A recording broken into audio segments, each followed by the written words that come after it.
you know, we've all had our dreams, and like my dream was actually coming true. Like, well, I had been back in my yard in Nashville on several occasions, like in the fourth quarter, Brett Favre, Yeah. Peyton Manning throws, Golden Tate throws number 88, a game-winning touchdown. He makes the guy miss. He dives in the end zone every single year, just playing it in my mind. And then at the age of what, 23, 24, it was a reality. Preparing the whole week for like what I dreamed about. I mean, you talking about something that brings nerves, like you can't help like when it becomes more than just a game, because this is what I dreamed about and this is what I wanted. Being able to do it the way we did it is just special. Hey guys, it's Mike, and welcome back to the Best Medicine Podcast. As I mentioned, I was a professional athlete, and to be honest, transitioning out of being an athlete can actually be really hard because it's something you identify with your entire life, and closing that chapter and stepping into the next one feels really difficult. And I think a lot of people can relate to that challenge of closing one door and opening another. That's why I'm so excited for today's show. Today's guest is one of my longtime friends, Golden Tate. He's a former NFL Pro Bowler, a Super Bowl champ, a husband, a father, and just a great human. We see a side of Golden that you never really see in interviews. We talk about his identity as an athlete and transitioning out of sports. We talk about his faith and his mindset during some of the most difficult times of his life. And my biggest takeaway is how his obsession got him to the top of some of the world's biggest stages and becoming one of the best athletes in the world. I think that if you don't have extreme passion and obsession for something you're trying to achieve or accomplish, you're always going to be one step behind and feeling resistance. And this conversation and episode today is a great reminder of that. So even if you're not an athlete or sports fan, I know you're going to enjoy this episode. I hope this conversation gives you hope and motivation. And if you love it, make sure to reach out to us on social at the Best Med Podcast. And you can go say hi to Golden and find him at Showtime Tate. All right, enjoy the show.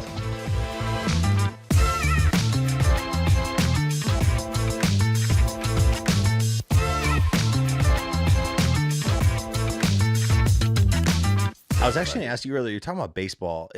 It's wild that, I mean, very few athletes can do both sports. And you were one of those dudes. Like, you were drafted in the MLB and also obviously went to Notre Dame, drafted in the NFL, had an incredible career there, Super Bowl champ, Pro Bowler. Yeah, exactly. And I see you wearing Jordan, another guy that went into baseball too. We're from Chicago. Obviously, Michael Jordan is the GOAT. We love him to death. Forever. Don't ever say LeBron over Jordan. And I don't even want to get into that. It's Jordan. Oh no, are you think LeBron over Jordan? Me personally, no. Okay. But it depends on how you define it. Great point. Yeah.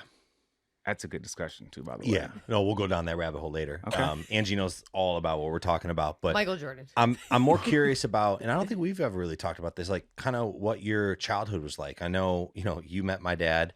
So you know what my childhood was like in terms of sports and playing a million different sports and fighting and boxing and kind of like that achieve, go. Mm-hmm. In fact, for, listeners, Golden and my dad have had some epic ping pong matches at my house way back when we were in college, to the point where, why don't you just tell me what you were telling me in the hallway? Yeah.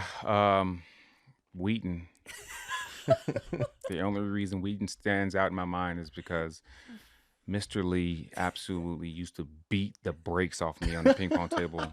I mean, I went to Mike's house one time and I don't remember any of the details besides getting smacked over and over and over and over again. And I was just remember saying over and over, one more game. And he just kept beating me down. He had no mercy. On me. And after he finally got done, I think he just went back to normal life, kicked his feet up on the table, watched his favorite show, whatever it may be. And I was sitting there thinking like, man, I need to figure out how I can beat him tomorrow. Yeah. But one day, to this day, man, he still is like, how's Golden doing? I'm like, oh, he's doing good. And he'll be like, do you remember that time? And I'm like, Dad, you bring it up every single time. So yeah, I not to bring up the bad. We're trying to stay positive here on the show, but the reason I brought that up is because I wanted to hear a little bit about, and we've never really talked about this. And Angie was, wondering too, as we were thinking about what to talk to you about and ask you questions about, like your childhood. I think childhood obviously is a huge reason for why people are who they are today. And so just kind of curious of who your role models were, what you were pushed into, and, you know, if you would have done anything differently and what that was like for you growing up in Tennessee. Yeah, man, that's a really good question to start off, and that's loaded because as I get older, I try to dig deeper and peel back the onion a little bit more to even understand myself on why I am the way I am and how did I get here and like, you know, why. But I'll try to explain it in a timely manner. I am the second oldest of five. You have my brother Kendrick, who lives in the Bay Area. Then you have me at 34, as we know. And then we have my younger brother at 31, Wesley. Shout out Wes. Yeah, he's actually living in San Diego. Played football at Vanderbilt. Then you have my twin sisters, Brianna and Deanna, that ran track at Ole Miss. So we've got a family full of athletes. My dad set records at Tennessee State University. My grandmother coached there, the women's basketball team, first women's coach there. Granddad was a legend there who just passed away about a month ago. But as I grow older, like I said a little bit earlier, I'm trying to figure out why I am the way I am. Like, why was sports so big in my life? And my mom and dad told me, like, before I said mom and dad and bottle, I said ball. Wow. Like, and they were dumb enough to give me glass bottles in my playpen, and my ass used to throw them off walls and break them, shatter them. And they just kept giving them to me. So, but just running, catching ball, like, that is the only thing I felt like you could take away from me that would crush me. And so you know, you could ground me for 10 years. You could spank me with belts, switches, whatever you wanted. But when you took me away from, like, oh, if you don't make these grades or do this, like, you're not playing or going to practice, that was like you were taking my soul.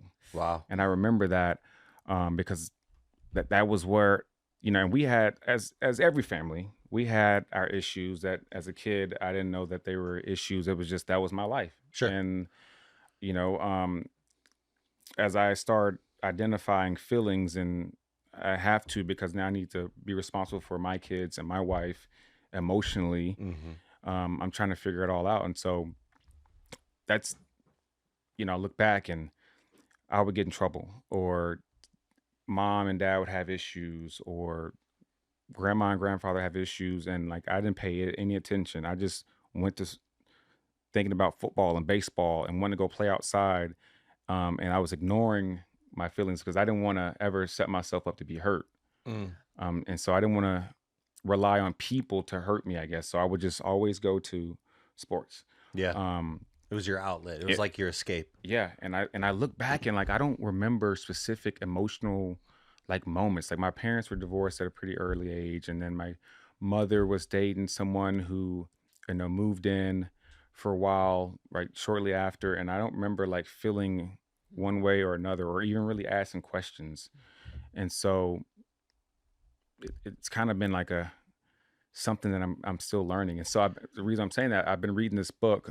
It's called Permission to Feel. Oh. And it's really good. And I've been listening to it on audiobooks, and it's kind of teaching me about myself and why I am the way I am. Because there's some times where, like, I feel like I am just emotionally unavailable. Yeah. Which is not what you want for your kids or your spouse.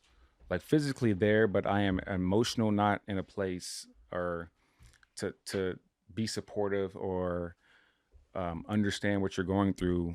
Rather be like for instance, my wife's dog passed away when I was in Seattle, which was roughly a decade ago. And I remember thinking, like, dude, it's a fucking dog.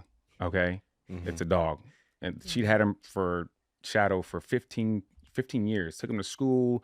I mean, it was like a human. They treated like a human. And I was like, it's a dog. Like, I grew up having like 4 or 5 dogs. We would find dogs in my neighborhood. You give them food, and that's your dog. Yeah.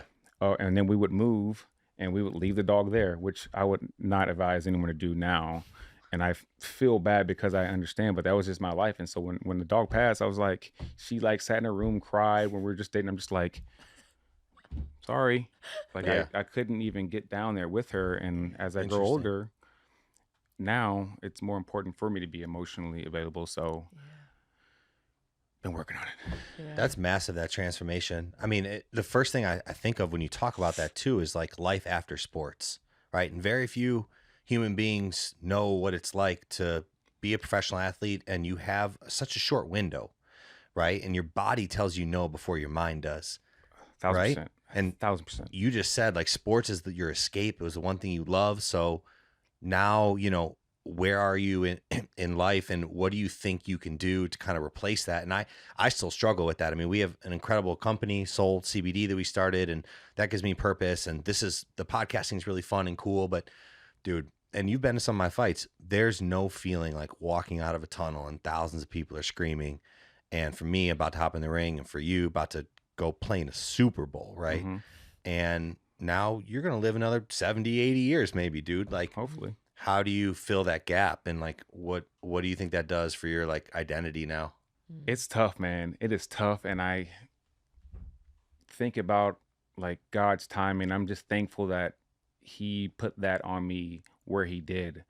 Like the fact that I am transitioning at the age of, 33, 34 with a wife and now 3 kids has made it so much easier, because once I got married and once I had kids, I no longer identified as like just a football player. And to me, once I became a husband and father, that became more important to me. And football has always been very, very important to me. And I got, it was my job, so I had to put my best foot forward. But it's kind of helped me understand that and be okay with that transition. But there's days right now where like I'm like, you know what, screw it, I'm gonna go play. And then there are other days like when I see them in camp, I'm like, oh, I'm so glad I'm about to make myself an old fashioned and chill, and my anxiety levels are appropriate. Yeah. And so like, but it's a constant battle, and kind of going back to my emotions and my feelings. Like, dude, I haven't watched a single preseason game because I'm like scared of like the feeling that I'm gonna have when I watch it. You're gonna want it. Like Yeah, FOMO? You're gonna I'm want gonna it. want again. it. I'm gonna miss it. I'm gonna think I'm making the wrong decision by retiring. I'm gonna think, oh my God, like people are not gonna remember who I am, dude. and it could, sometimes it lasts for like a few seconds. Sometimes it lasts for 10 minutes. Yeah. But it comes and goes, and it's like, man, Lord, just help me get through it. And like then I see my kids or my wife. I'm like, okay, this is my calling. This is what I'm going to be the best at, and this is gonna, be better than any feeling of winning a Super Bowl is watching my kids grow up. And so I kind of have to bring myself back.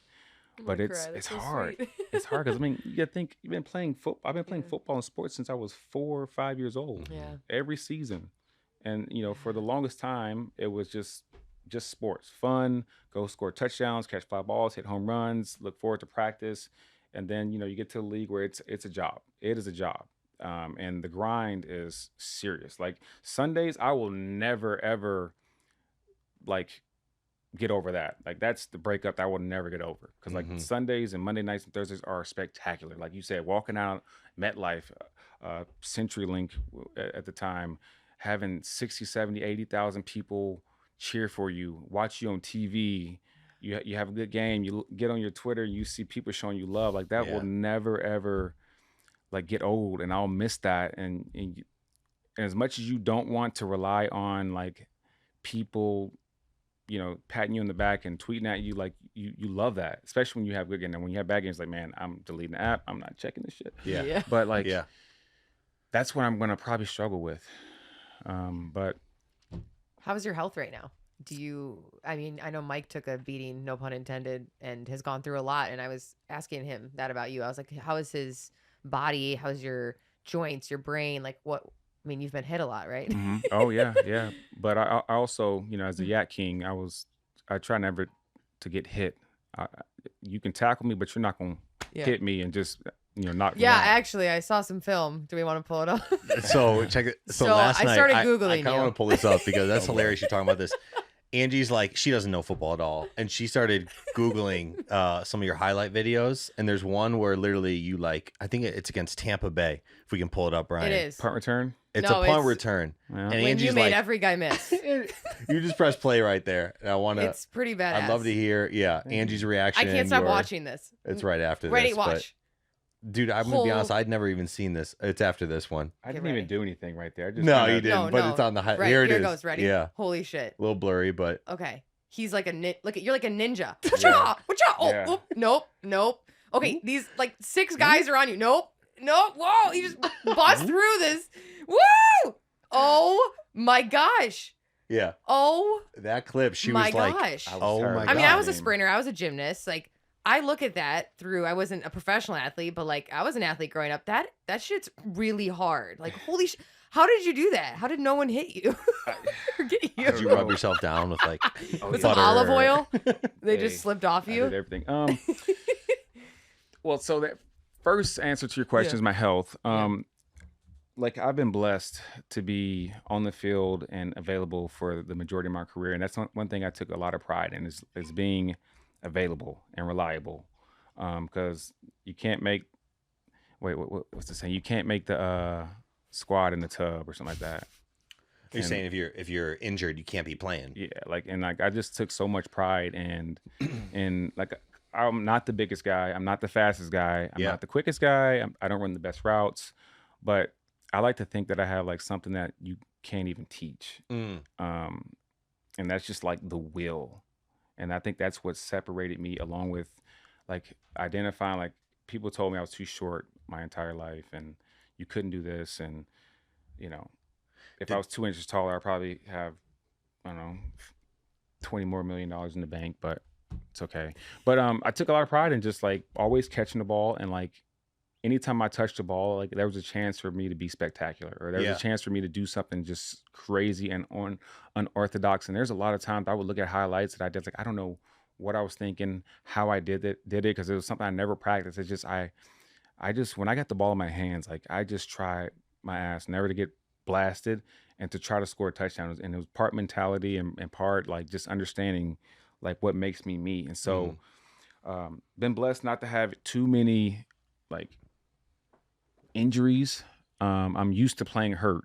Injured, I've played injured as well. Like I've had a grade 3 AC joint where a lot of people miss 4 or 5 weeks. You know, it happened going into a bye week. I rehabbed the shit out of it like 2 or 3 times a day and was able to play, you know, that first week back. Wow. I had a broken sesamoid that I played 2 years on, and I thought it was just arthritis. Is this what arthritis feels like? I'm screwed. Turns out I had a bad split sesamoid that I had to have taken out at the end of the season. Wow. And the doctor got in there and said like, hey, this was a lot worse than we thought it was. I can't believe you were able to play and be so effective for so long on it. I was like, wow. And just pure will of wanting certain things and going to get it by all means possible. Was that always a chip on your shoulder? Because you know your size was questioned a lot. You know, so I'm being an athlete, everything's questioned, right? But Always. do you feel like since a young age that was always kind of a chip on your shoulder that I'm not 6'6", you know, I'm not? They say I'm not big enough, I'm not strong enough, I'm not fast enough. Was that like a driving force for you? Yeah, and just like not only that, because I did hear those things, but I never believed it. And that's a testament to like how strong your mind is. It never became it like playing sports never felt like a job. It was just like I just loved to play. Like I could not sit and watch a football game. I had to go outside and play. And it was always a part of me. And then, you know, like suddenly I'm a junior, actually I'm a senior in high school just playing football, and then now all of a sudden I have an opportunity to go play football in college.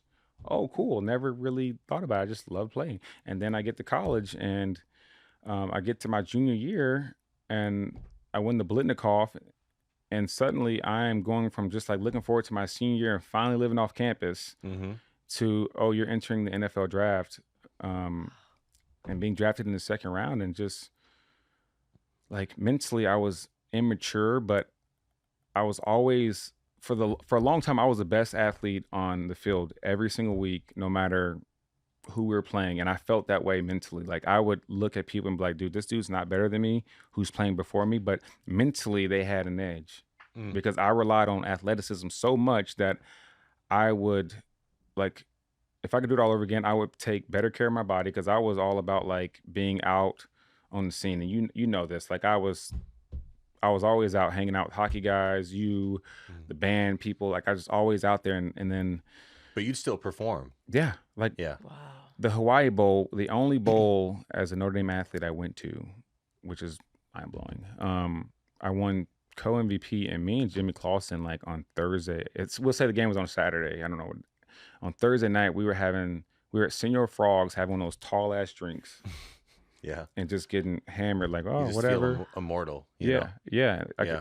Getting hurt, that didn't exist in my mind. Like, I don't get hurt. Like, Right. I have too much control of my body to get hurt. Like, I can see what's happening a mile away. We get drunk, and 2 days later, I dropped the first pass of the bowl game, and I'm like, oh shit, I can't catch all of a sudden, and then Yeah. I go for like, I don't know, 144 yards and win co MVP. So I made up for it, but just I was able to go show up and play. Yeah. And then once I got to the league, you couldn't do that because now you got grown ass men that are trying to feed their families year in and year out, and they're bringing people in every Tuesday trying to take your job. And they're cutting people every Tuesday and bringing some guys in for 4 days and cutting them again, or guys are getting hurt. And so, thankfully, Pete Carroll was patient with me because my first year in the league was a mess. My second year, they brought in like Sidney Rice and I had other guys. So I didn't really play. And then my third year is when I got over the hump, and they brought in T.O. And I was just like, man, fuck this shit. Like, I got to find a way to get on field. Yeah. And the stars aligned for me. I had a great year. My third year, my fourth year, we won a Super Bowl as I'm going into contract year. Think of the Lions and do all that. But it's for the most part. I was going to ask about concussions. You get a bunch of Oh, concussions? yeah. You feel okay? Oh yeah, and that is I probably obviously my do too, biggest but fear. Like when interesting. people, I was talking to my counselor, and I'm so happy that it's okay not to be okay nowadays, and Yeah. it's nothing wrong with mentally not being okay. And I would Amen. advise every person on this earth to look at it like, how do you sharpen yourself mentally, personally, and you need accountability partners and coaches. And so, my wife and our counselor he says, hey, Golden, what's your biggest fear? And I had to think about that. Man, I haven't really thought about that. Like, some people say spiders and snakes and it's whatever, but it used to be like going back to how I grew up and being, financially not able to take care of myself and my family, to like my biggest fear is like my mind, because I know my athleticism is going to go away and probably go away fast as I'm not like actively working out, but my mind, like, you hear so many times and over the years of guys who dementia hits them, or CTE, and that is probably my biggest scare, because like, even there's times now where I don't remember certain parts of my life that are pretty big, and like, when I'm 60, 70, 80, I want to be able to tell stories to my kids and my grandkids about what it was like growing up in the 90s, like the good pure amazing music we had, and like my experiences as a dad and football player. And that is my biggest fear.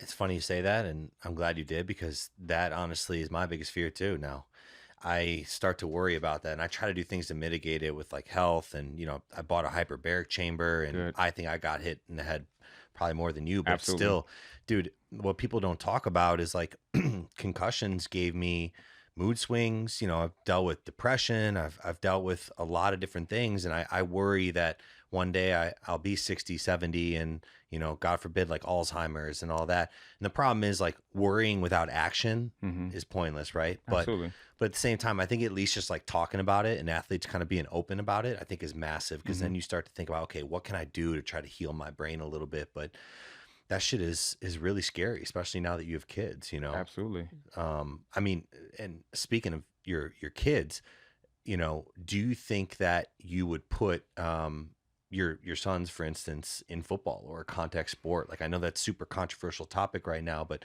football made you who you are. You're one of the best in the world. It gives so many incredible things. I think about the same thing with fighting sports, but would I put my kids in that? And I still don't know. I don't have kids yet, but I'm curious where your head's at with that.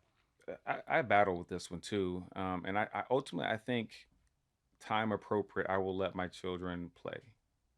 Okay. And it might be starting off in flag football. It probably will be in 7-on-7 and stuff like that. But I'm gonna have a hard time saying, "Hey, son, no, I'm not gonna let you play football." Although Dad was a Super Bowl champion, Pro Bowler, made buku bucks playing football. Yeah. So But you can't. yeah, but no, I'm not gonna let you play. You Go, Yeah, but go play baseball or something. Chess. Hand him a golf Chess. club. I You like will. to golf too, Absolutely. right? I'm already doing that. Tennis That's racket. Pickleball. non-negotiable. It's safe. Pickleball. Get him into pickleball. Golden's right. a pickleball champ. Yeah. Look, come on. Yeah. But I think I will let him, and I think what we know now is a lot more than what we knew back then. Like I didn't football. I didn't know that there was when I started playing football. I knew like people are out there trying to kill you, and tackling with your head was okay. But as we know now, I think if you teach the sport correctly, I think you can limit those repetitive hits, and so I'm thankful that the NFL is soft now because now it's thinking about more than just that 3 to 20 years of Right. playing that you're gonna do. Yeah. So I think I'll let him play, and there's like I'm invested in an ambassador in this company called Game Breakers, which is a soft shell helmet that people wear for 707 or even Oh. sparring or like kids who you always have someone who played volleyball and maybe hit the ground diving for a ball, and the doctor says you should never play any contact or volleyball again, but then they get this helmet that doesn't give either one of us who collides an advantage, and then it makes it okay, and it allows parents to be okay with those kids continue their sports career because but like you said, like the brain and the head is serious, and there's gonna be a point in life where that's potentially all. I hope I live long enough where like my body goes away, but mentally I still have it. Yeah. Well, I mean, we have medicine on our side, right? I mean, there's so many advancements now, and everything between the hyperbaric chamber, like we talked about, and even diet. One thing we're really learning a lot about is diet and inflammation, and how much that's hurting the brain. I know I went to the Amen clinic, and Angie and I went together, and we got brain scans, and it was a little scary in a sense because with my brain scan, I had some areas that weren't getting as much blood flow as they needed. So I started doing things like fish oil, and there was a whole routine of supplements that they did to start to increase the blood flow. And then I bought the hyperbaric chamber, which I know not everybody can do, but and I've noticed that I'm already feeling a little more lucid, a little more clear with my thoughts. I used to have bigger gaps in memory, and then mood swings. I think it's kind of helped me. So it's just like a constant battle of that. And I know guys really deal with that a lot. Golden should go there. Yeah. I definitely It's should. an OC. You just go up there and Definitely. it's a few hour test and you lay in this bed and it's fascinating. They can literally show you your brain, like what's going on, where do you not have oxygen, and they have tons of athletes that go in there. A lot of football players. But then they tell us like you can't know if someone had CTE or in the stage of it until they pass and donate their brain. But right, they can probably see like if the likelihood of it, right? Probably. Yeah. Ooh. So a lot of it's likelihood, and then they'll never say like, you're still young as hell. Like we're young. Like they're not going to be like you have CTE now. Yeah. But there's things that they're like, okay, for instance, I think the prefrontal cortex and then another area of the brain had a lack of blood flow for me, and they knew exactly looking at these different what was it called that they scanned us in? Do you remember? Oh, it's like It's like an MRI machine, but it's like specialized for the brain. Anyway, but they were able to look at that and actually be like, oh, are you like this? Does this happen to you emotionally? It was pretty wild. It was almost like a fortune teller type thing telling me about myself. And I was like, damn, yeah, that's so spot on. And so, between, like I said, the supplements and, trying to cut out drinking and the hyperbaric chamber and stuff, I do feel like it's made an improvement, and, it's more of like long-term. Yeah, it's all inflammation. And I eat like crap now. Yeah, you got to clean. Drink, and I drink much more now than I did when I played. Because like now it's like, oh, I don't have to not drink for any reason. I don't have practice tomorrow, which is completely backwards. So I'm glad I'm here, that you're reeling me back in. Like, yeah, man. But you have great genetics. So at the end of the day, obviously you worked your ass off, but plus good genetics, right? I mean, you'll always be fit. You'll always be able to you're going to always be more fit than most people, right? Don't you feel like? I hope. I mean, but I still don't want to brain take How it much for of it- granted, though. Like, no, don't. But still, I which I'm feel like kinda doing, but- I feel like his great genetics will pay off. Yeah. Did you do anything during your career mentally? Like, I don't know if they had you seeing sports psychologist. I know actually there was a famous guy that the Seahawks had for a while, Michael Gervais or something. But did you ever have any like big anxiety for games, or what was that like for you kind of mentally? Or were you loved ball so much that it was good? I love ball so much that it made me nervous. And that's how I knew I loved it so much, because every single game from when I was in high school, I doubted myself and I felt like, oh man, like this could be the game that I go get hurt, or this could be like there could be someone who's better than me, and then I just don't help my team. And when I got to the league, it obviously amplified. Like the first one or two plays, I'm like, I'm too little. I'm not fast enough. I shouldn't be out here. And then after that first play, rather I get the ball or I'm even like not even in that play, the switch would just flip. Like I would go from like doubting myself, like how did I get here, to like, nah, I'm that motherfucking dude. Okay. Yeah, bro. Like I'm the best dude on this field. And it was just weird. It was weird. And it's just, I don't know if I had like another personality or something. It's just, I would go to this place where like, oh my God, should I be playing, to like, I'm that dude. Let's play. Like I want the ball in my hands in the fourth quarter. Come find me. Yeah. Like I have 0 catches for 0 yards for all 3 quarters. But I tell you what, this game's close. Come to me. I'm gonna make something happen where I don't know how I did it, but I'm gonna do it. Yeah, and that was like great. where my willpower, I think, came in a little bit. And like, It's your flow state. They call it your flow state. When you're Yeah. doing what you're meant to do, and it's your calling, and it comes easy to you, and you loved it. Like you said, since you were a kid, you just loved it. It's just like, it's like you're in a world that there's no time.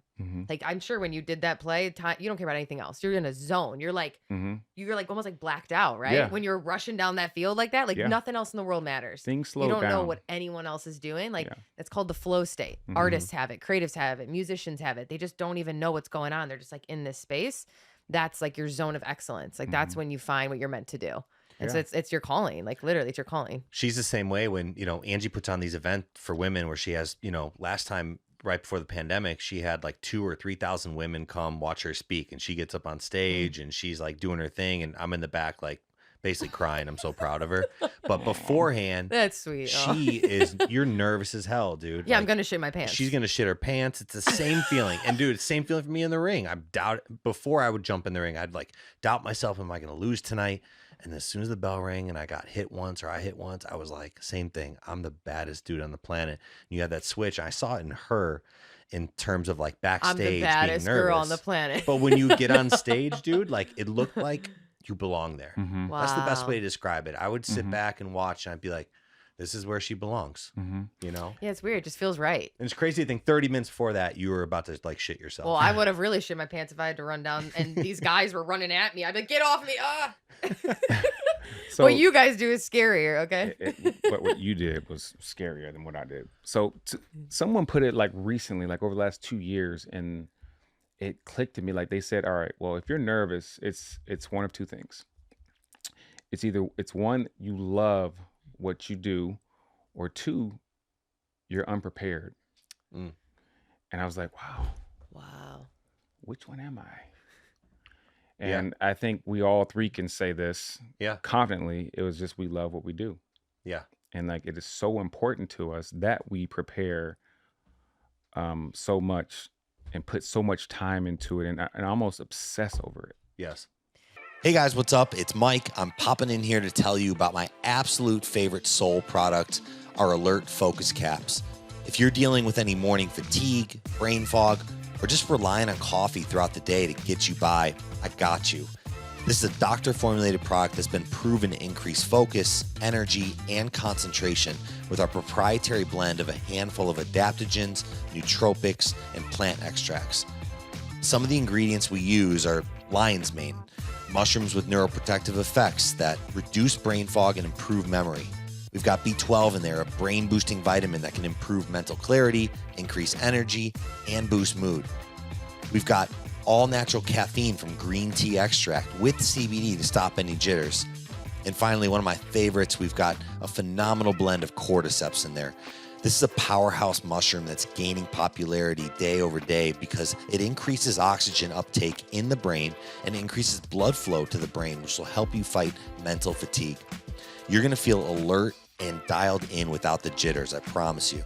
You got to go try this out. And exclusive to our Best Medicine podcast listeners, we're offering a 20% off code on Alert and all Soul products. So just use code TBM and make sure to let us know what you think.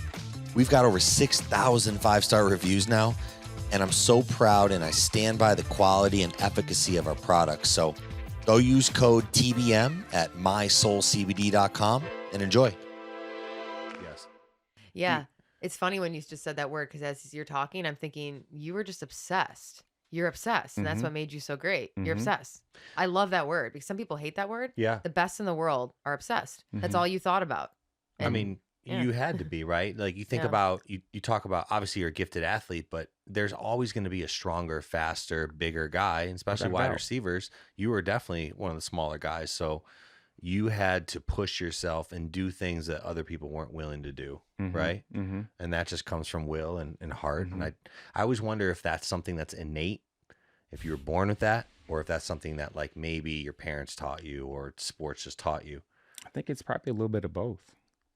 I mean, I know there's been people who work their asses off and have just as much talent as me, but just I think life in general Yeah. you need the tangibles and the intangibles to almost work together. Like Yeah, a little bit there's of luck. there's guys who, like New England, like if you look at the dynasty they had for like 15, 20 years, like I don't think there'll ever be an organization or franchise that does what they do. And I'll put it, I don't know how anyone could even disagree. Like the stars align. That division that Tom Brady played in for a bunch of years had the Miami Dolphins, New England, is it Buffalo? Buffalo when they were just they stinked. Mm-hmm. And then who was the last team? The Jets. Okay, yeah. Right, the Jets, Yeah, right? Jets. Jets were just garbage. And so they had, outside of New England, probably the worst division. So they had that going for them. And then you Right. put a Hall of Fame coach and Bill Belichick and a Hall of Fame quarterback and Tom Brady all in one. Yeah. I mean, they just dominated for years and years and years. And I don't think you'll ever find anything like that. And that's everything, the stars aligned. I mean, Yeah. that just, There's a little bit of everything, right? right. Yeah. So, yeah. I'm curious, what is that like when you get that call and you sign a huge deal? Because growing up, you said you didn't have a lot of abundance, right? So to go from, which same as us, I mean, we didn't grow up with a lot. I mean, our parents claimed bankruptcy twice while in this picture, actually. And we didn't know because we were so young, right? And then to financially be in a place where you have so many options and you have abundance, is that like such a crazy moment in your life, the extreme difference?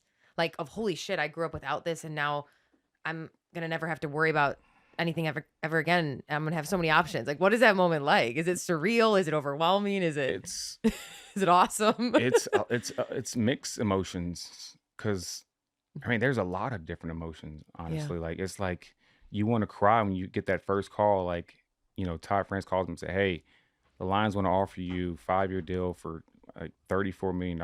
I'm like, holy cow, like wow, like what I've been doing since a kid is paying off. And wow, I get to play the game I love as a job and be paid a lot. Yeah. Mhm. But then also mentally, that what I'm making is about to be public knowledge, and people are coming out of the woodworks with these amazing business ideas. And Oh. I've been blessed. My family's been on my side and been there for me from day one, and not expected anything but me to just give my best and love them. But I've seen so many guys who get paid, and now you got uncles and aunts that they're not even that close with. They're just like, hey, nephew, can you do this? Can you do that? Oh, you changed because you're not giving me this, and manipulate them. And like, as a young black boy that turned into a man, like we all dreamed of just getting out. And I didn't grow up in the hood, but I didn't grow up in the best neighborhood. So like there was issues, but my parents just protected me as much as they could. But like you grow up just wanting to take care of my family, and I want my mom to never have to work again. And I want my sisters and brothers and grandmother and grandfather. But the truth of the matter is but when you peel back the onion, and that $34 million contract, after the government and agents and everyone gets it, like at best it's $15 million, which is a lot of money, no doubt. But there's also the pressures of like what you should look like when you have that type of money. Oh, you should have, you shouldn't be at Zara anymore, which I love Zara, but you should have custom I like Zara. everything. You should have, this type of jewelry, Yeah. and like it's almost like a Like a weird, status thing. yeah, and like Yeah. it's and just how you're perceived by everyone else, and so you got that type of pressure. It all goes back to God, and it's one thing I did not understand either. I thought like I had made this life and this money because of me, and I think it was a lot of my hard work, of course, but like I very easily could have stepped down a step wrong and torn an Achilles or a ACL, or I could have been drafted to a organization that didn't know how to utilize me, which means I would have got cut by them and maybe never climbed back from that. But like because like I think I prayed about being a professional athlete every single day when I was a kid. I remember Wow. falling asleep during prayers. I remember forgetting to falling asleep during the show, waking up, remember I didn't pray, and making sure like, Jesus, please let me be a professional athlete. I won't be picky. It can be football or baseball. And if I had a growth spurt, basketball, so be it. And like that dream coming true in 2010 is like special because Yeah. I sat around. I was predicted to go in the late first round, early second at the latest. And I remember being in Tennessee with all my family and friends on end of day one, like waiting, like hoping this is the time and wishing that someone's going to call me, and, random numbers popping up. I'm like, okay, this is it. Oh, wrong Yeah. number. And then going into day 2 of the draft and like, all right, well, Charlie Weiss is at Kansas City. He's newly there. I had a meeting with them. They love me. They know what I can do. They got 2 picks in the first 10 picks of the second round, and I'm sitting there like I'm hey, I'm going to KC. I'm going to KC, and not getting that call, and sitting there, almost feeling like humiliated, like, oh my God, like all these people were like wondering what I'm wondering. I'm kind of like getting depressed, like, dang, like how am I not getting drafted? Like I won a Blitnikoff, and I can do this.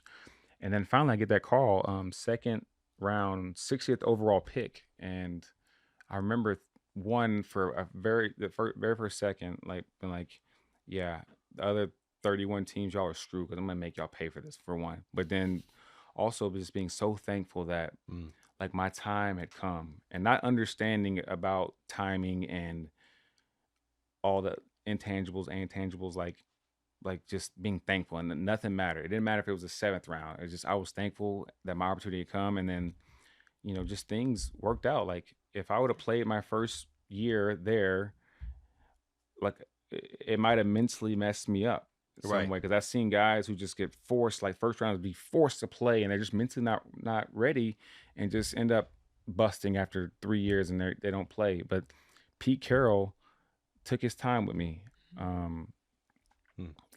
He gave me opportunities. They let me grow. They were patient with me. Like I got into the league, and I went to a donut shop and like stole donuts at like 3 a.m, hammered. Like second week I was there. Like what? I mean, I was just. I went from Wreckers taking the cheese fries to going into donut shops after too many drinks and being an idiot, just an idiot. Weird way to get street cred, of course, but. Like I probably should have got cut right then. Right. And they still had faith in you. Yeah, and they worked with me, and I was like, I think athletically they could see like, oh, this dude can do it. But like I wasn't like taking care of my body. I wasn't eating correctly. I wasn't really studying. I was relying on me going out there just out jumping, out running, just making plays. And like I said, they took their time with me, and my 3rd year is when I kind of figured it out. And that's the year you won the Super Bowl, right? It was my 4th year. Oh, your 4th year you won the Super Bowl. And I'm thinking like football's easy. Winning Super Bowl is not even that hard. But like reflecting back with where I am now, I'm like, thank you, God. Like, thank you.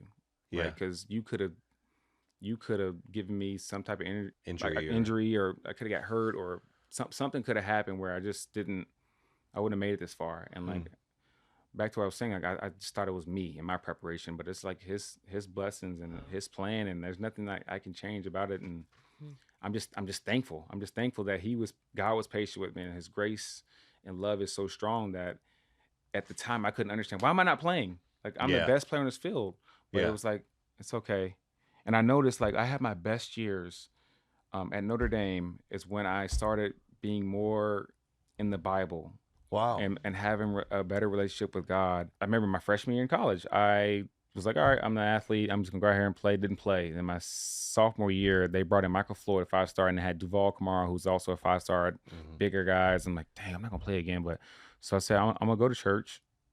I was going to mass when we had to, and then also on like Sunday nights. And I just noticed, like, I started to things just I got clarity. Wow. Do you feel like faith has always kind of been that foundation that you've gone back to then? Like anytime you're struggling with something, you're like, God it's always been like a stable place for me. You know what I mean? Like, No, not really, because I didn't personally. Catholic school, I hated the religion part of it. Like it did me too. nothing. I can't remember a single thing I learned from being in Catholic church or any of the Catholic classes, and it made me going to Catholic church. It made me feel like when I went to mass, I was just like, this is what it felt like. Hey, everybody, I'm here. Just I went to mass. I'm here, and like, all right. Amen. Truth be with you, and also with you. What the heck? What am I even saying that to? And like this, the deacon or the priest kind of being like, blah blah blah. And I went though, and it helped me. It helped me. And then I kind of went the other way when I got to the league, where I was like, all right, I'm here. I got this money in my pocket. I can't wait till Friday night. As a half day of practice, I'm going partying. I'm going to play pool, drink, show up Saturday, still smell like liquor. Yeah. I'll be good all day. I'll sleep. I'll sauna, and I'll be good on Sundays, which you can maybe do that for a little bit, but not forever. It catches up to you.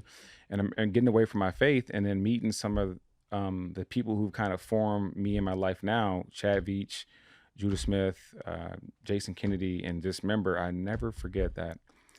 I'm kind of going off subject a little bit, but I never forget, like I was playing golf, and I think TPC Snoqualmie, and there's a skinny, taller white guy, had these stylish glasses on, played golf, and at the end of the round I ended up asking like, hey, what do you do? He's like, I'm a pastor. And I was like, oh my gosh, you're a pastor and I have this much in common with you?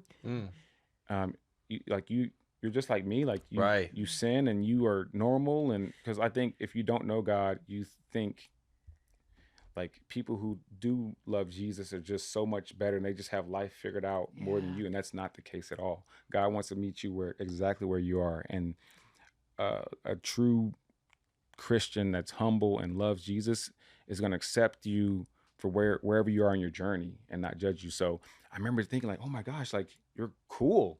Like I was like talking shit with him and he was talking shit to me. And it was awesome. He dressed like I dressed and he was cool. And so that was kind of like, I was like, oh, wow.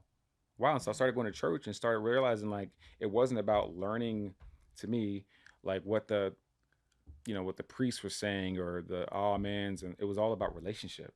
Yeah. Interesting. And it started to click with me. Yeah. How you treat other people. Yeah. Yeah. And it's like, if you look around, especially going through COVID, people went crazy because they lost that community. Yeah. When churches were shut down, which is messed up. And like your friendships were put on hold. Like you had to thank God we have FaceTime, and but like we weren't able to go out to eat or really go on planes to see people or just my normal Friday night have my people, do whatever. Like, and I think it made me realize like community is huge, and that's why God places people in my life. Yeah, it's for community, and God places. God gave me a wife to try to love the way He loves me. There's gonna be times where I'm frustrated and I can't stand her. She can't stand me. It's probably she can't stand me more than I can't stand her and kids. But like it's all just to better His kingdom. And so that's when it kind of clicked to me, like loving Jesus should be like an IKEA couch. Okay. Not like that antique like living room where I grew up where like we had white couches. You don't go in there, you don't sit down, you just look at it. It's just there to look good. It is an IKEA couch that I want you to lean on me when you have the good, the bad, the ugly. I want you to just cuddle on me. I want you to talk on me. I want you to have your best time. I want you to have the flu on me. I want you to have diarrhea. I want you just to be all over me, break me in and just lean on me. And when I heard it explained like that, I was like, oh my, like this is all just about relationship. Yeah. And so I've noticed that I can't fix myself. None of us can really fix ourselves, but we can put in the work daily by being in his word and just thanking him and having a relationship. And my sanity's been better. My demeanor's been better with my family, with my wife. Instead of like sometimes just snapping because someone does something wrong to me, I try to have grace. Yeah. And that's all just because I understand a little bit better my relationship with Jesus and, you know, kind of the bigger picture of all this. Yeah. No, I hear what you're saying. I feel I like love that. when we, you know, went to Bennett, we went to Catholic school, and then I went to obviously Notre Dame. When in Catholicism in general, you feel like everything is just like so strict. Like all the things are, you know, you have to do this, and you're damned if you do this, you know. So Yeah. you don't feel. But once you think about that aspect that you're talking about, Golden, of like community and relationships, and even the couch analogy, like that makes church and religion just so much more inviting to me. Well, we're all imperfect. So once Without a you realize that, then you can still be loved even though you're not perfect, because there is no perfect. Yeah. We're all messing up every day. We're all, We can't help it. yeah. Like, So yeah, and I think that's where Bennett made us almost think we had to be perfect, like these perfect kids in order to be loved. And yeah, once you realize we're all actually messing up Yeah. and you're It's still all worthy day, and you're still every day. loved, then it doesn't matter. It's funny, even thinking about being perfect. For me, a lot of fighting, I was more scared to lose than getting hurt. For most of my career, I was like, I'm going to go in there. If I die tonight, and I know it sounds brutal, but and people do die in my sport. And I'm like, you know, I fought through broken ribs, broken noses, broken hands. And I'm like, I'd rather die than lose. And so, but it was just this constant thing of I felt like I had to be perfect, you know? Well, that's ego too. It's this feeling of, if I lose, I'm going to let people down, right? And what are they going to think of me versus what do you think of yourself? Like, who cares, right? And then you realize, maybe the same for you. It's like, if you lost a game, you're more worried about what other people, I mean, thousands of people watching TV are going to think of you, when it's like, who really cares what some guy, Joe Schmo, is thinking about when he judges you watching you? You know, it's Yeah. like, only person that matters is you. You're the one who has to love you. So it's absolutely. But it's easy, I'm sure, with that many people watching you at a Super Bowl, you're like, oh shit, what if I don't play well? What if people judge me or tweet shit about me? And they Yeah. and they do. And they Right? do. And how do you People on handle that? computers You are just ruthless. yeah. They are ruthless and Yeah. they have no feelings. And Yeah. that's something I worry about with my kids. And like kids, I mean, I feel like kids' mental health is at an all-time low, because now you have these apps to show you where all the cool kids are hanging.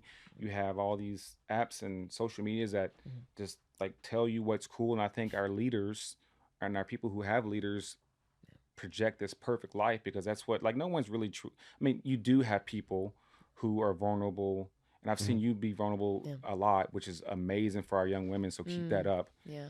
But they give out this perfect life, and Yeah. like, these little girls and Online. little boys are like, Mhm. they just see them as like almost Barbies that just they can do no wrong, and Yeah. it just mentally messes you up. And so One of my favorite quotes that you guys will like is, choosing a life of influence means accepting a life of criticism. So it's almost like it comes with the job. Like, you guys had to wake up to tweets of people being like, he sucks, he's not going to win. And it's kind of like, that can really mess with your mind. How did you handle that? Or would you just not read shit if you got like trolls on the I would internet or whatever? try not to. Fantasy football makes it even worse. Like, it's even worse. Oh, Like, that's so cool though that you're on fantasy football. That's so cool. I am. In my next life, I want to be No, but on the game. he's saying like fantasy football, like guys would come up to him, or And it's a guys- virtual world. Guys get pissed because you mess up like their team, basically. Or I'm speaking for you, but I know we've talked about this. So it's a double-edged sword. Like, okay, so to this day, like, football has helped people really understand and know me as a player, because of like everyone plays. A lot of people play fantasy football, so they would pick me. And I've had people come to me, hey, I've had you on several of my fantasy teams, and thank you for helping me win a championship. And that's a good feeling. But now I've also had it where like the Detroit Lions win the game, and I only had 3 catches for 33 yards, but they happen to be in the fourth quarter on a 3rd down that led to a touchdown, game-winning drive. But number-wise, Right. I'm catching from these people like, you suck, I'm dropping you, like, you should go jump off a bridge. And I hope, like just cruel stuff. Like I hope someone does something awful to a family member. Like, dude, what? It's fantasy football, and so Yeah. you have that part of it, and the social media part of it. Like everyone becomes big there, and like so I would read after. Like I love reading after a good game and seeing ESPN show me love, and fans just kind of go Golden, and then after bad games, I would try to glance really quickly, and once I saw something that could like hurt me, I would kind of like get away from it and give it a few days. Yeah. And so it's like it's frustrating. Like it's frustrating. And like unless you know your identity and who your identity is, and which is Christ, like you get caught up thinking like, oh yeah, maybe I do suck. Yeah. But at the same time, like yeah, I am that guy. You lose your humility as if like you're the reason why you're standing here today. But Yeah. it's not all you. And so like you just gotta find a balance. I mean, but we all want to feel good, and so it's you can't help but to like listen to like hear it at least. Yeah. Like everyone wants compliments and Yeah. people to have grace for them, but not all the time people do that. It's that dopamine hit. I know. Yeah. Obviously, you've Yeah. dealt with that too. But the Like, guy there's- tweeting you is not doing what you're doing, so he's Right. in his mom's basement. Yeah, Exactly. sometimes, yeah. But it's still and Golden. right. It's like Golden, who cares? But obviously, much bigger athlete and got it good and bad a lot more than me. But it's still, like when one tweet comes through, I mean, you get 99 good ones and you have one bad one, and for a long time, all I'm thinking about is that one bad one. yeah, Mhm. But it's changed me as a person too, because now I'm not going to be that way. My kids aren't going to be that way. I mean, there's no need to be mean and ruthless, because if you think about it, what you're doing, what we're all doing, you're just chasing a dream, man. Mhm. You're putting it all on the line. You're chasing a dream. Mhm. I'll never criticize anybody for that. I might be like, oh, he had a bad game. He did this, he did that. But I'll never criticize someone for chasing what they believe in and a dream. Mhm. And that's what athletes, and that's what you do. And that's what I think more people need to do.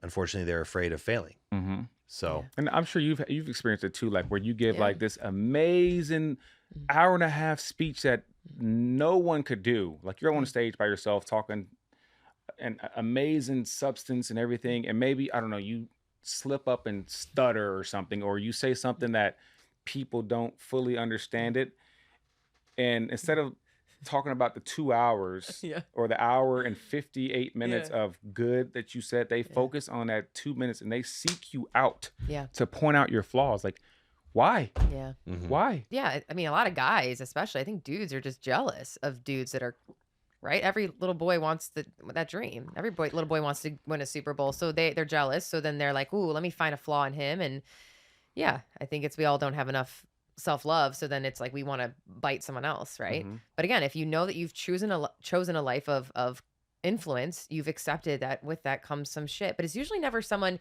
who's better than you or on your level criticizing you. Mm. It's Mhm. never usually another amazing football player or another amazing boxer who's like on Twitter, like, good luck tonight, bro. No, it's like some dude who has never trained the way you guys have and is not willing to do that. Right? It's never somebody who's Yeah. better than you doing it because he doesn't have time to do that. Or just wants to be Right? seen and retweeted, Yeah, they just so wanna be like seen. they Yeah. can show their friends, like, yeah, look what I was saying, Golden, and like I really had to change the way I think of things, because Mm.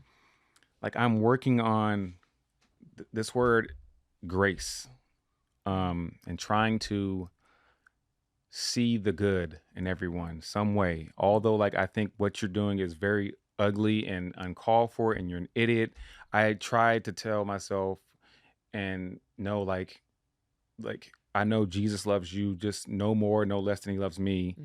um and try, it is hard to do, and just try to like pray like, Lord, obviously they're going through something Mhm. where they are not feeling loved, and so they're lashing out at me or saying stuff at me or treating me or my family or my friends a certain way. Lord, just please help them, like, because like every family goes through something, and Yeah. every child is not growing up in a 2-family home or even a 1-family home where they're being taught like emotionally sound stuff. Yeah. And so like I just try to like choose to say like, all right, there's something deeper than what they just said to me that was hurtful for me. Jesus, just please like show yourself to them so they can know themselves better, and so they can love others. And it's hard to do. There's because my first instance sometimes like I see it, and my first mind is like to go back to old GT, like man, Yeah. forget you. I'm about to snap back. You're not about to talk to me like that. I'm a man, and blah blah blah blah. And then as I type it, like something just changes in me. Maybe I spend too long. Like I don't type send. I sit there and let it marinate. Like how I want to perfectly put this tweet that's gonna passive aggressively like kind of show you like no, you're not gonna do this to me. Like I win. And then I just kind of stop for a second and I don't say anything back. I just pray for him, like, and then I feel so much better than if I would have just like sent this mindless tweet just to like show like, no, I'm big man. Yeah. All right, so Yeah. Silence is the best answer. yeah. Mike always says this to me. If someone's being a turd, you just silence sometimes is the best answer. Just walk away. Seriously. Yeah. And I also think once you Right? say something, you can't unsay it. Yeah. And that's actually even true now with Yeah. Twitter. You could delete it, but people find it, you know? So it's like exactly what you're doing takes so much maturity. And I think actually more athletes, just more people in general need to have that, especially in their 20s when they're doing these things and people are criticizing. And like you said earlier, identity, like kind of knowing who you are. And for you, like what your relationship with God is, and just kind of like sitting back and taking a beat. I think that's super important. I've always tried to do that a little bit too, where like maybe it's a tweet back or maybe it's just whatever, like a text. It's like, okay, am I going to feel this way in 24 hours?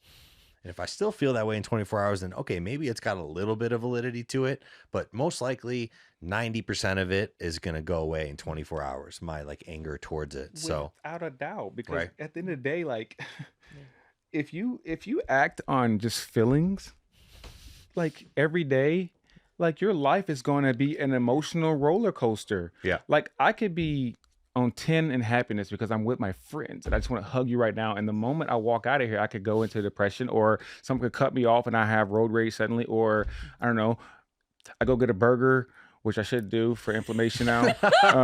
And chicken burger. I'm just, I get sick or something like Yeah. like feelings change so quickly. Yeah. And it's all in minutes. So like, why even act on, I guess, feelings, Yeah.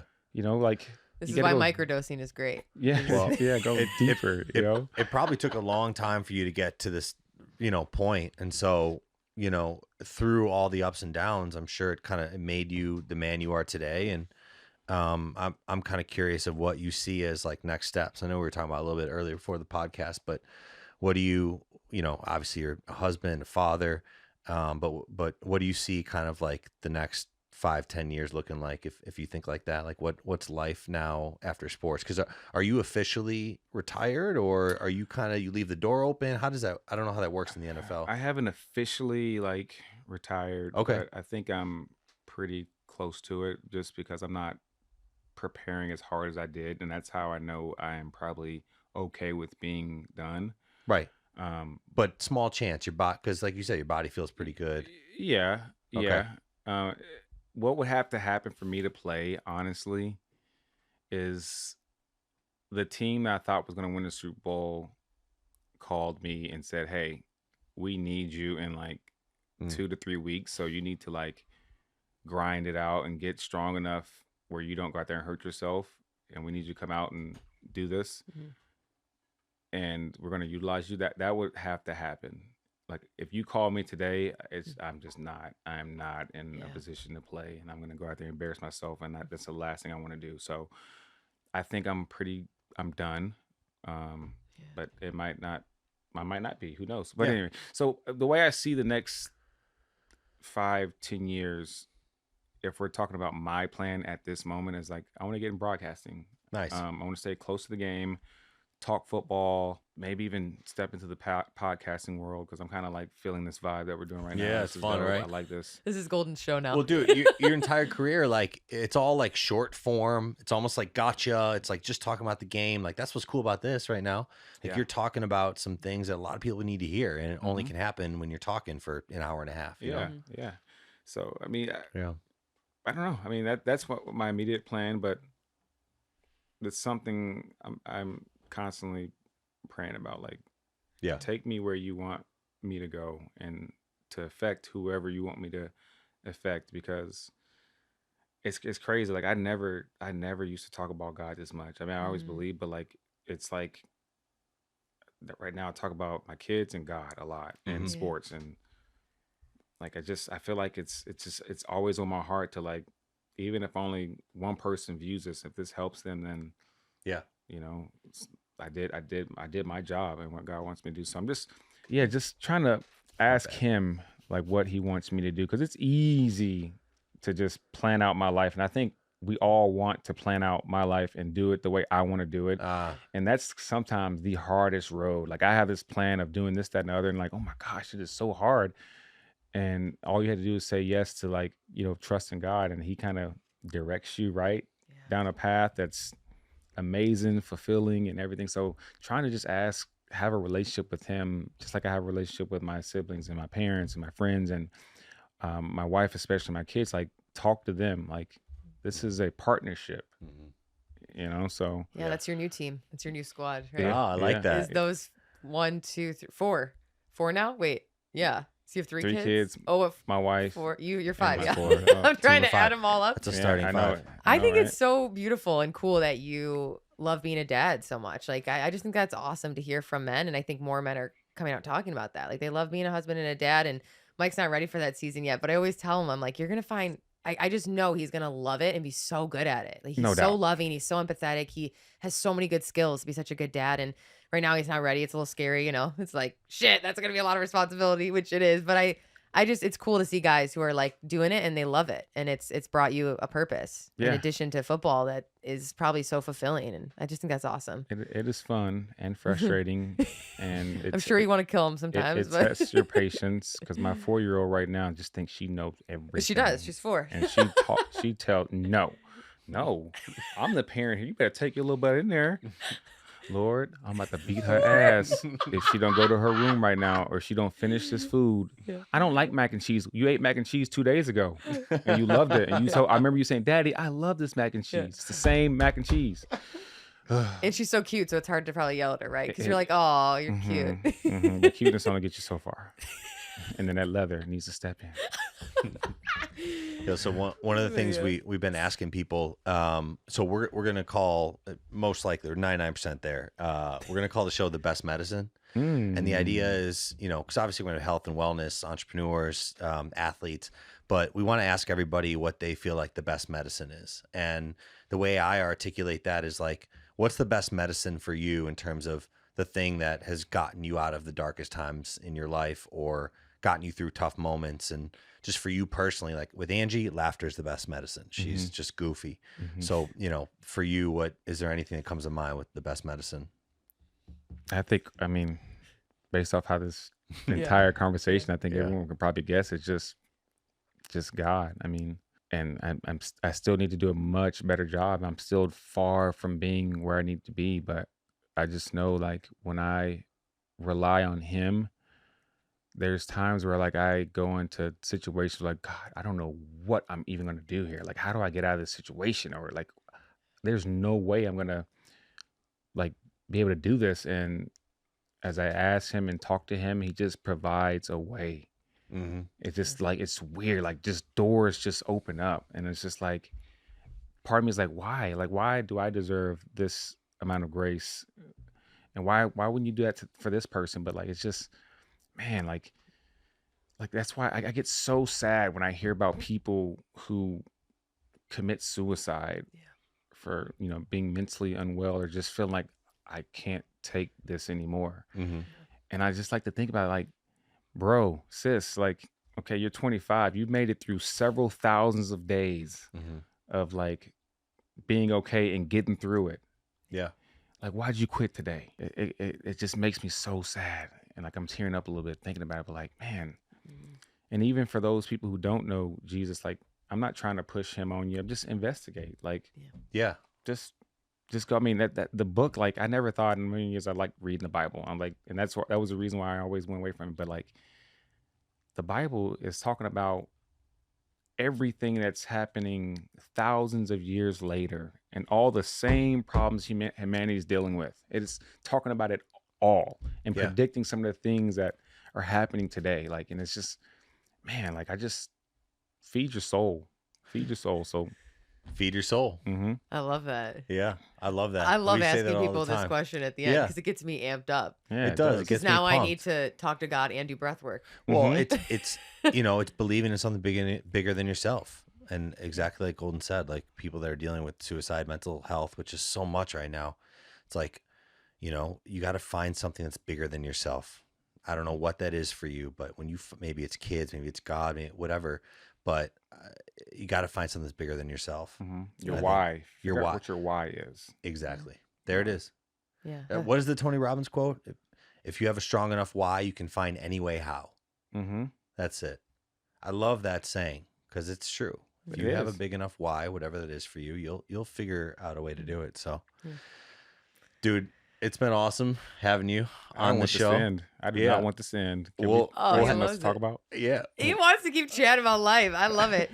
I do. I feel like it's with mental health stuff. We're both really passionate about mental health. I mean, Mike has struggled with it and is very open about it, which I love. But it is interesting because I feel like it comes down to one, realizing if you're here, you're meant to be here, and two, having something to be excited about. And it doesn't have to be something huge like, oh, I have to go win a Super Bowl, but it could be just something that day. Like each day waking up and saying, what is one small thing that would make me happy today? Like, what is one small thing that I could get excited about? It could be the smallest thing, right? Because Yeah. not everybody's going to have the highlight moments that you guys had, these like high dopamine rushes of like being on stage in front of thousands of people. But for the person listening who's like, what is one fun thing I can do today just to be happy, just to know that like life is worth living, right? I think it's momentum. I know for Good me momentum. when I've dealt with like depression and once again I don't know if it's from concussions or whatever, but like little things like comedies really, which is funny, laughter is the best medicine. Like I'll watch like little bloopers, like Will Ferrell bloopers, like The Office, Parks and Rec, when I'm feeling like really low. Cause sometimes I'll wake up and I'll be like, man, I don't know why I'm feeling like this. Like yesterday was a great day. Today could be good. Like I can't even get out of bed. But I watch like little shows and yeah, just like you said, like something small like that. I'll watch like a stupid like Anchorman blooper Mm-hmm. and I'll start laughing. I'll be like, damn, all right, I got this. Yeah. You know? And here's one that it just dawned on me. And you can go deep with this one. The best medicine also could be just perspective. right? Ooh. And Yeah.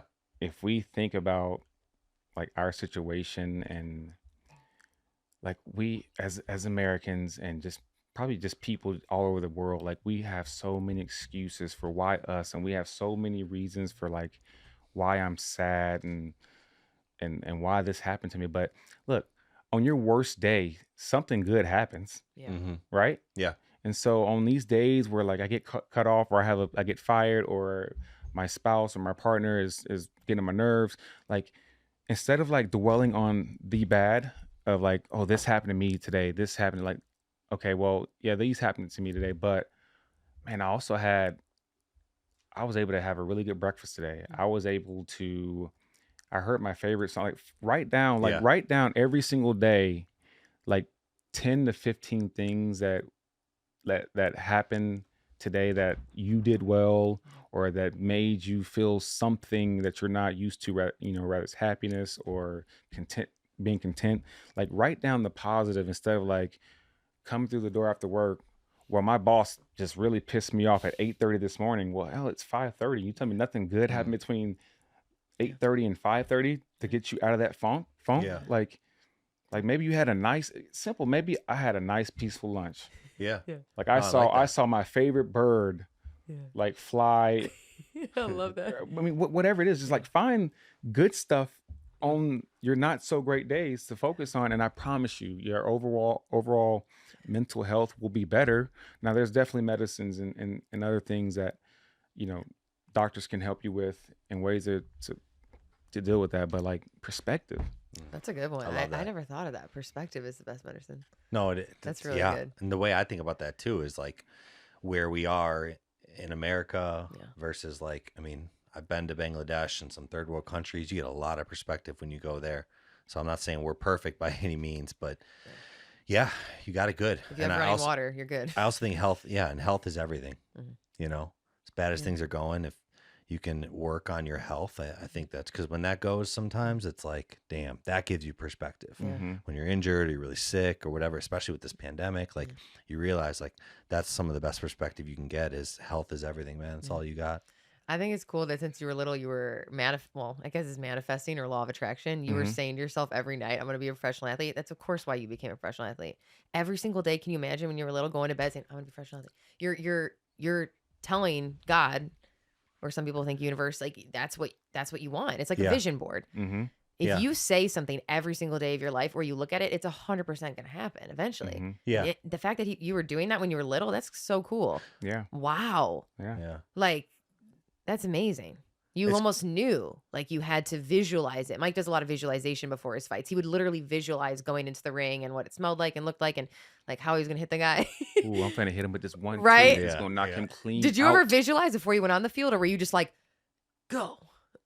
I tried to visualize, and I just feel like my ADD would take over, and I started like, I'm thinking about football. Next thing you know, I'm like, right. Man, that cloud looks like. I have ADD too, so I know. Angie. Yeah. That's so, Angie. But then once you're in there, you're like in the zone. But you didn't really visualize it for you. Just I tried to. Yeah. I tried to, and there was times I did, but for me, I feel like I was at my best when I just went out there and I was free. Like, I knew that I worked my ass off the entire week and studied the playbook, and I felt like I knew what was going to happen to me, and just let the game come to me. Every time I tried to go to the game, I would do something knucklehead and mess up, or maybe on a rare occasion drop a ball or fumble or miss a read. But like when I let the game just come to me and just stay with it, good things tend to happen. Yeah. Like, and I've got moments I'm like, I don't know how and why I did that, but hey. Well, adrenaline kicks in and it's like game over. I actually wanted to ask you, because you just made me think about it. Like, do you have a moment, like one moment or story or a time and you think about it was like, that was the best moment of my NFL career? Like, I don't know if it's Super Bowl or, you had some crazy one-handed catches, stuff like that, but is there anything that sticks out for you? Shit. Should we play that highlight? I couldn't catch a ball with one. Holy shit. You can't catch a ball with two hands. I can't catch it. It's a gift. Takes a lot of practice. Yeah, dude. Like I'm trying to think of another one, but like the Super Bowl, like, that was so special for me. Like I was, let's see, 21. I was like 23 or 24 when I won a Super Bowl, and that was like my first. So on my first contract, I was on year 4, and there was guys in my same agency, like the Keo Spikes, that never even been to a freaking playoff game, and I was able to play in one and win one in my 4th season going to my contract year. But like that atmosphere, oh my gosh, yeah. And I showed up like mad, like, dude, they got us going to New York in the middle of February. It's about to be cold. Like, why are we not playing Miami or Arizona or indoors somewhere? But weather ended up being perfect. But like getting there to that moment where like this is something I have dreamed of and prayed about like my entire life is what it felt like. And like we've all we've all had our dreams, and like my dream was actually coming true. Like I was playing in a Super Bowl. I had been back in my yard in Nashville on several occasions, like in the 4th quarter, Brett Favre, Peyton Manning throws Golden Tate, number 88. My dad was at number 88. Throws number 88, a game-winning touchdown. He makes the guy miss. He dives in the end zone every single year, just playing it in my mind. And then at the age of 23, 24, it was a reality. Like I was like walking in, going into the state of New Jersey, New York, depending on where we were, preparing the whole week for like what I dreamed about. You talking about something that brings nerves, like, and Pete Carroll's all about like never get too high emotionally, never get too low. Just prepare. Like every moment's a championship moment, but you can't help that. Like you can't help like when it becomes more than just a game, because this is what I dreamed about and this is what I wanted. This is what, like, if you will, manifested. Yeah. For so long, and then like being able to do it the way we did it is just special. And like I can't, like nothing else statistically, career-wise, even like sticks out like that. Because like a good game is okay here or there, but like I literally dreamed of this for years and decades. Yeah. And like all that stuff I used to do as a little kid, that I was just like me going out and playing, was practicing with older kids, not ever missing a practice. It was all worth it. Like it was all like, this is why, like, for this moment here. Did you have a touchdown that game? No. Oh, I didn't even have that great of a statistic game. Like, we didn't even really need me. We beat them like 42-8 or something like that. Yeah. Like, I dang near put tequila in my bottle at halftime because it was like, it's a wrap. Right. Like, Well- we just dominated that game, like, against Peyton Manning. Yeah. Like, I went to that game like, dude, Peyton Manning's goated. Right. But then I realized, like, our defense, Legion of Boom, was goated. And we had Marshawn Lynch, who was goated. Yeah. We had Percy Harvin, goated. Yeah. Like, we had players, and, like, I just did my job. And, like, Sure. it didn't matter. Like, that statistically I didn't, like, do anything that was that impressive. Like, like, how do you get to the Super Bowl, right? Like, Sure. you got to get there. And, like, I just look back at things I did to help our team. That's awesome. What do you still got the ring and everything? Like, how does? No, I actually Craigslisted and sold it like probably 2 years ago. Nah, I got that For thing. $15. Yeah, I have it, and I look at it from time to time, and it just kind of takes me down memory lane. Like, man, wow. Yeah. When I first got it, I was wearing it all the time, and then, like, as another Super Bowl happened, I kind of stopped wearing it as much, and maybe once I become, I guess, a legend is what they call us when we're done with football, I'll probably start wearing it more and, you know, sharing my story and Yeah. hopefully that's inspiring so people. young to be at like the top of the world. You're like a baby. You're like 23. It's like so young, you know? Yeah. I mean, you're still so young. Yeah, and It's little. like your life hasn't even started and you've already done so much cool shit. That's a great place to be. I mean, football opened up so many amazing doors. Like, and as I'm sure your platforms open up so many doors, and it's like, it makes you think like the football was never really the point. It was opening up doors for something that's bigger and more permanent. Are you still close friends with any of the guys? Yeah, yeah. Jermaine Kearse is a buddy. Doug, Cam, Sidney Rice. I mean, I got to go through teams. Like, I've been on a couple teams. Like Sterling Shepard, Saquon Barkley, Matthew Stafford. Was pumped for him last year. Like, pumped for him. And everyone thought I was a crazy idiot because I was like, Matthew Stafford is at worst top 5 quarterback in the league. And that you're an idiot. He'd never done this. And then he proved it. Only thing that Tom Brady's done. Like, Tom Brady was with New England forever. Went to Tampa Bay in the first year, wins the Super Bowl. Same thing with Stafford. He was with Detroit, which he battled, and, you know, that organization battled. Got to LA first year, wins the Super Bowl. And now all of a sudden, oh, Matthew Stafford's real deal. Like, we've been telling you that. Like, we already knew. So, yeah. That's awesome. Those are like real friendships for life because you guys have gone through something together that only you guys can experience and know about. Very exclusive fraternity is what we're in. And it's like exclusive fraternity. Yeah. Yeah. That's awesome, dude. So good. I think it's been like an hour and a half. I know. I love it. It It's went so by good. so fast. It did. It was awesome though. This was so cool. Dude, thanks for coming in again. Yeah. Thanks for sharing what you shared. I think it's going to help a lot of people. It's so cool to hear different side of the story than what you just see in the highlight reels. But appreciate you as a friend and as a human being. And I'm so proud of you, man. You have an incredible family, and I've always been proud of you, but even now more than ever, I'm proud of you. So thanks for coming on the show, man. You as well, man. It's crazy. Like, we grew up, like, obviously different professions, but like, we grew up together, like, experiencing like similar stuff as we try to become the best at what we're trying to do. Like, like, I remember going to Vegas, like, supporting you and walking down, like, I remember it all, and I value it so much, like, being there with you guys and your dad and I appreciate moms, it, man. and it's fun. And now I feel like I'm at like a concert with my favorite like artists, and the concert just ended, and I'm like the one guy that starts to chant one more song, one more song. Like, you just don't want it to end, but the best is yet to come. You got to believe the best is yet to come. I So like that. Awesome. Good stuff. so That's good. a wrap. Thanks, dude. All right. That was so good.